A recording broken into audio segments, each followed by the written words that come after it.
Hello बच्चों, my self doctor पुलकित डंडेबाज। और हमने सेल बायोलॉजी का फर्स्ट चैप्टर कंप्लीट किया है, सेल स्ट्रक्चर। और आज हम सेकंड चैप्टर कंप्लीट करेंगे जिसका नाम है बायोमोलिक्यूल्स। देखिए बच्चों, एक बहुत छोटा सा चैप्टर है जिसमें से 3 या 4 क्वेश्चन हर साल आते हैं और 1 पेजर नोट्स के थ्रू हम इस पूरे चैप्टर को कंप्लीट करेंगे। ठीक है, देखिए फर्स्ट जो बायोमोलिक्यूल है उसका नाम है न्यूक्लिक एसिड। आप बताइए न्यूक्लिक एसिड कितने तरह के होते हैं? एक आरएनए हो सकता है राइबोन्यूक्लिक एसिड, एक डीएनए हो सकता है डीऑक्सी राइबोन्यूक्लिक एसिड। देखिए न्यूक्लिक एसिड एक मैक्रोमोलिक्यूल है जो किससे बना होता है। देखिए इसकी जो बेसिक यूनिट है उसका नाम है न्यूक्लियोटाइड। तो अगर हम न्यूक्लियोटाइड का पॉलीमराइजेशन कर देते हैं, यानी न्यूक्लियोटाइड नंबर 1, 2, 3, 4, तो आपका क्या बन जाएगा? Nucleic acid.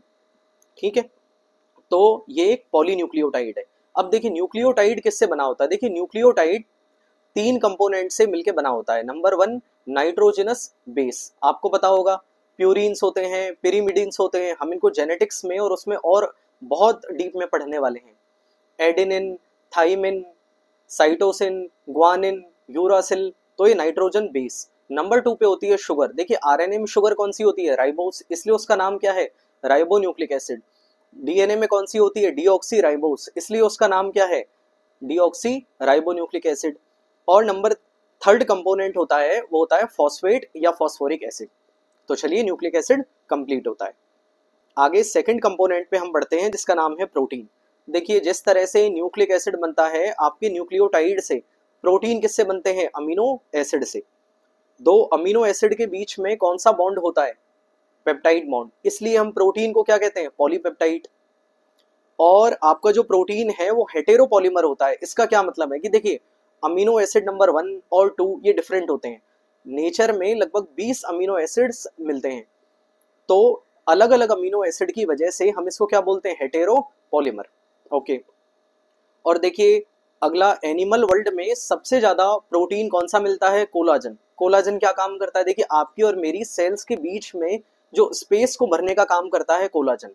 तो एनिमल वर्ल्ड में आपको मिलता है कोलाजन। अगर मैं पूरे बायोस्फीयर का देखूं, सारे ऑर्गेनिजम्स के अंदर का देखूं, तो उसका नाम है रूबिस्को। इसको हम पढ़ेंगे फोटोसिंथेसिस में, ये एक एंजाइम है। ठीक है, चलिए इसके बाद हम देखते हैं। देखिए प्रोटीन की स्ट्रक्चर होती है, 4 स्ट्रक्चर होती है। Number 1 primary, number 2 secondary, number 3 tertiary और नंबर 4 क्वार्टरनरी। देखिए क्या डिफरेंस है मैं आपको समझाता हूँ। कि देखिए मान लीजिए ये एक प्रोटीन है, तो यहाँ अमीनो एसिड नंबर 1, 2, 3, 4 इस तरीके से चलेगा। ओके, अब देखिए जो लेफ्ट साइड में, अगर मैं इसको लेफ्ट और इसको राइट मान लूं, ये मेरा लेफ्ट है ये मेरा राइट है, इसको यहाँ अमीनो एसिड नंबर 1 है और ये लास्ट है, यहाँ पे होगा एन टर्मिनल और यहाँ होगा सी टर्मिनल। ये प्रोटीन की आपकी प्राइमरी स्ट्रक्चर है जिसमें हम एक चेन की फॉर्म में प्रोटीन को विजुअलाइज करते हैं। सेकेंडरी स्ट्रक्चर में क्या होता है? देखिए मैं आपको एक बार अमीनो एसिड का बेसिक स्ट्रक्चर समझाता हूं। देखिए अमीनो एसिड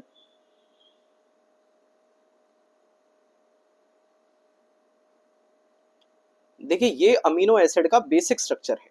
इसमें आर ग्रुप चेंज होता है। ये सी डबल ओ माइनस और NH3+ ये सेम है। इसलिए देखिए मैंने आपको बताया कि फर्स्ट अमीनो एसिड को हम एन टर्मिनल बोलते हैं उसके इस ग्रुप की वजह से, और लास्ट अमीनो एसिड वाले टर्मिनल को हम सी टर्मिनल बोलते हैं कार्बोक्सिलिक ग्रुप की वजह से। अब देखिए, अब जो ये चेन है ये आपस में कॉइल करती है। इन NH3+ और C+O- के बीच में जो हाइड्रोजन बॉन्ड बनता है, आपने ऑर्गेनिक केमिस्ट्री में पढ़ा होगा, उसकी वजह से प्रोटीन का सेकेंडरी स्ट्रक्चर बनती है, एक हेलिक्स की फॉर्म बनती है जिसको हम कहते हैं अल्फा हेलिक्स, या एक शीट फॉर्म में बनता है जिसको हम कहते हैं बीटा प्लेटेड शीट। चलिए अब प्रोटीन का टर्शरी स्ट्रक्चर क्या होता है? कि देखिए इस आर, अगर अमीनो एसिड के आर ग्रुप के बीच में अगर बॉन्ड बन रहा है तो उसकी वजह से प्रोटीन का टर्शरी स्ट्रक्चर आता है। आर ग्रुप के बीच में देखिए कोवेलेंट बॉन्डिंग हो सकती है, आपका डाई सल्फाइड बॉन्ड हो सकता है, हाइड्रोजन बॉन्ड भी हो सकता है, इस तरह बहुत सारे बॉन्ड हैं। फिर होती है क्वाटरनरी स्ट्रक्चर। देखिए 2 या 3 या 4 पॉलीपेप्टाइड आपस में किस तरह से इंटरेक्शन करके जो स्ट्रक्चर बनाते हैं उसको हम कहते हैं क्वाटरनरी स्ट्रक्चर। जैसे कि हीमोग्लोबिन में जो मिलती है, इसमें 4 चेन होती हैं, 2 अल्फा और 2 बीटा, ये आपस में क्वाटरनरी स्ट्रक्चर फॉर्म करते हैं। चलिए कुछ इंपॉर्टेंट प्रोटीन्स के बारे में भी देख लेते हैं। देखिए नंबर 1 प्रोटीन है कोलाजन, जिसके बारे में मैं आपको बता चुका हूं। Intercellular ground substance. अगला प्रोटीन आता है ट्रिप्सिन। चलिए डाइजेस्टिव सिस्टम हमारे सिलेबस में नहीं है, लेकिन देखिए ट्रिप्सिन यहाँ दिया है। देखिए ट्रिप्सिन बताइए कहाँ से सीक्रेट होता है? देखिए पेनक्रियाज से, स्मॉल इंटेस्टाइन से, लिवर से, गॉल ब्लैडर से या स्टमक से? आंसर है पेनक्रियाज से, in the form of trypsinogen. अगला इंसुलिन। मैंने हार्मोन वाले चैप्टर में इंसुलिन हमने अच्छे से पढ़ा है कि कैसे ये ग्लूकोज को, ब्लड ग्लूकोज को कम करने का काम करता है। इंसुलिन की कमी से क्या होता है? Diabetes mellitus. एंटीबॉडीज के बारे में हमें पता है, रिसेप्टर के बारे में पता है, और एक स्पेशल रिसेप्टर GLUT4, ग्लूट मतलब ग्लूकोज ट्रांसपोर्टर 4, ये क्या काम करता है? सेल के बाहर एक गेट की तरह बिहेव करता है कि सेल में ग्लूकोज अंदर जाएगा या नहीं जाएगा, ये कौन करता है? GLUT4। चलिए अगले टॉपिक की तरफ बढ़ते हैं जिसका नाम है एंजाइम्स। देखिए मोस्ट एंजाइम्स अपने कंपोजिशन में होते हैं आपके प्रोटीन, लेकिन कभी कभी न्यूक्लिक एसिड भी आपके एंजाइम्स की तरह बिहेव करते हैं, इनको बोलते हैं राइबोजाइम्स। ठीक है, अब देखिए एंजाइम्स हमें पता है कि किसी भी बायोलॉजिकल रिएक्शन को कैटेलाइज करने का काम करते हैं। ठीक है, यानी कोई भी रिएक्शन जो बहुत धीरे हो रही है, अगर उसमें एंजाइम, अगर एक पर्टिकुलर एंजाइम मैं मिला दूं तो वो रिएक्शन बहुत तेज होने लगती है, ये काम है एंजाइम का। लेकिन एंजाइम हमेशा अकेले काम नहीं करते, कभी कभी एंजाइम के साथ में कुछ और नॉन प्रोटीन फैक्टर भी वर्क करते हैं जो एंजाइम की एक्टिविटी को स्टिम्युलेट करते हैं, इनका नाम है कोफैक्टर।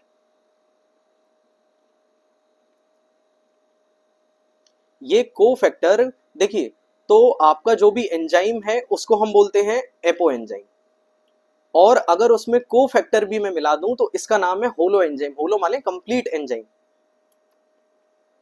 अब देखिए कोफैक्टर तीन तरीके के पॉसिबल हैं। नंबर 1 आपका प्रोस्थेटिक ग्रुप, नंबर 2 आपका कोएंजाइम, और नंबर 3 मेटल आयन। देखिए मेटल आयन आप जानते हैं, जैसे कि बहुत सारी रिएक्शन में अगर मुझे जिंक चाहिए, कैल्शियम चाहिए, मैग्नीशियम चाहिए, तो ये आपका मेटल आयन है जो एंजाइम एक्टिविटी को स्टिम्युलेट करता है। जैसे एग्जांपल है कि जिंक कार्बोक्सी पेप्टिडेज को स्टिम्युलेट करता है।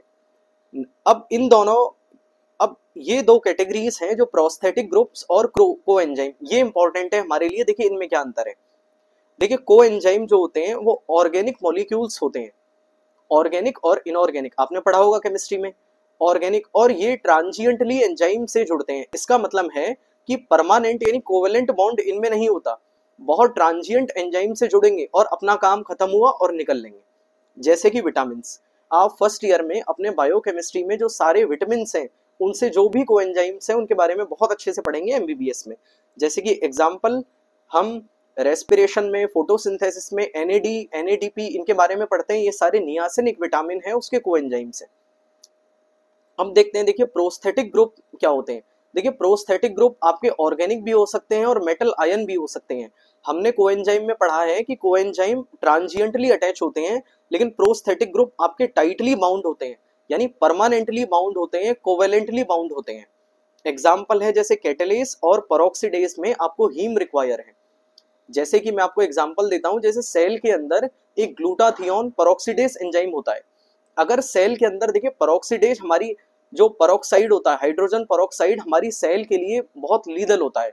इस ग्लूटाथियोन पेरोक्सीडेज का काम क्या है? उसको ब्रेक करना। इसको क्या चाहिए? हीम चाहिए। ठीक है, चलिए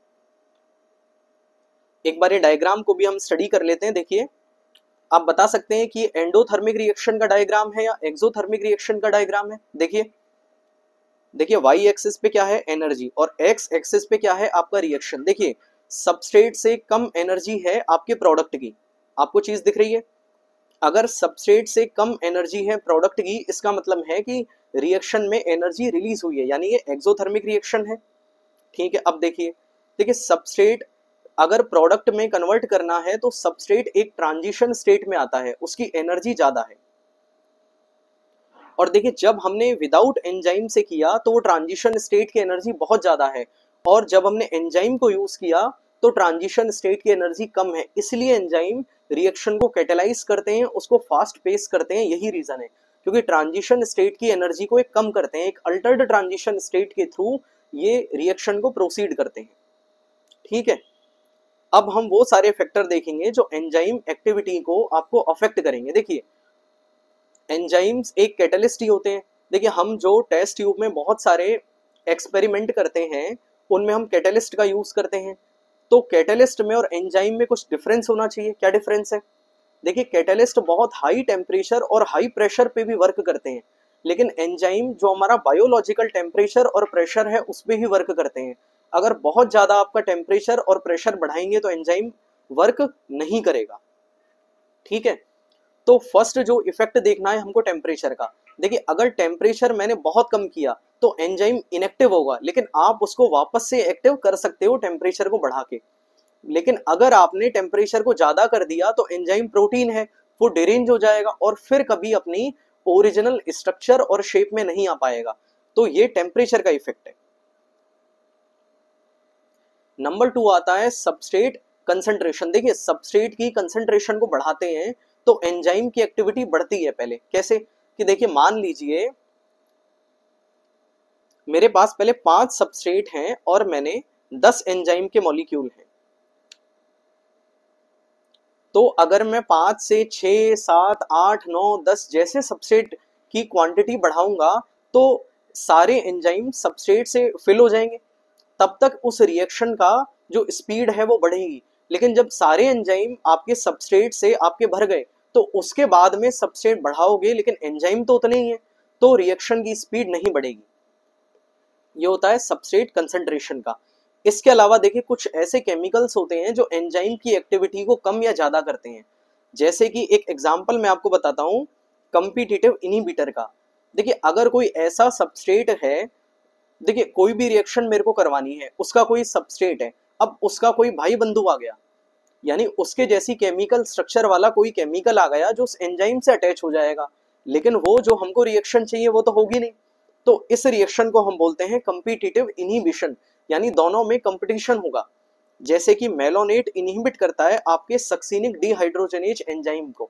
सक्सिनिक डिहाइड्रोजनेज का काम है आपके सक्सिनेट को डिहाइड्रोजनेज करना, लेकिन अब जो मेलेनेट है वो एंजाइम से अटैच होगा और एंजाइम को सक्सिनेट से अटैच नहीं होने देगा। ये कॉम्पिटिटिव इनहिबिशन का एग्जांपल है। चलिए चैप्टर का लास्ट पार्ट करते हैं, सेकेंडरी और प्राइमरी मेटाबोलाइट। देखिए जो अभी तक हमने पढ़ा है, प्रोटीन है, लिपिड है, कार्बोहाइड्रेट है, सारे प्राइमरी मेटाबोलाइट हैं। वो सारे मेटाबोलाइट जो कि हमारे बॉडी की ग्रोथ, न्यूट्रिशन या रिप्रोडक्शन के लिए यूजफुल हैं, उन सबको हम बोलते हैं प्राइमरी। इनके अलावा भी बहुत सारे मेटाबोलाइट हैं जो, और बहुत सारे जो सेल के और बाकी चीजों के लिए काम आते हैं, उनको बोलते हैं सेकेंडरी मेटाबोलाइट। इनको हम अपने कमर्शियल और पर्सनल यूज के लिए ह्यूमंस यूज करते हैं। जैसे एग्जांपल देखिए पिगमेंट, हमने कैरोटिनॉइड्स और एंथ्रोसाइनिन, मैंने आपको क्रोमोप्लास्ट के अंदर कैरोटिनॉइड्स के बारे में पढ़ा है। कुछ एल्कलॉइड्स होते हैं मॉर्फिन और कोडीन, कहाँ यूज करते हैं बताइए? देखिए कोडीन का यूज करते हैं कफ सिरप में, मॉर्फिन हम एक एनाल्जेसिक या पेन किलर की तरह यूज करते हैं। टर्पिनॉइड्स, मोनोटर्पीन्स और डाइटर्पीन्स, देखिए मैं आपको बताता हूँ, मलेरिया का आप ट्रीटमेंट पढ़ेंगे अपने एमबीबीएस के फाइनल ईयर में, तो मलेरिया के ट्रीटमेंट में एक टर्पिनॉइड डेरिवेटिव का हम यूज करते हैं जिसका नाम है आर्टीमिसिनिन। आप देखेंगे कि आजकल जो मलेरिया के ट्रीटमेंट में बहुत वाइड स्प्रेड यूज है आर्टीमिसिनिन का। Essential oil lemon grass oil, देखिए लेमन ग्रास को हम एक मॉस्किटो रिपेलेंट ट्यूब और ऑयल्स वगैरह में बहुत यूज करते हैं। टॉक्सिन्स हैं एब्रिन और राइसिन। जैसे राइसिन के बारे में बताता हूँ, आप सेकेंड ईयर में फॉरेंसिक मेडिसिन में पॉइजन पढ़ेंगे राइसिन। ये होता है कैस्टर यानी अरंडी के बीज से आपको मिलता है, ये बहुत पॉइजनस होता है।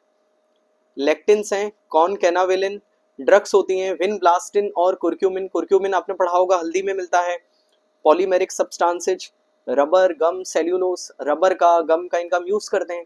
तो चलिए बायोमोलिक्यूल वाला चैप्टर कंप्लीट हुआ। अब लास्ट चैप्टर है सेल बायोलॉजी का, सेल डिवीजन, उसको कंप्लीट करते हैं। चलिए गुड लक।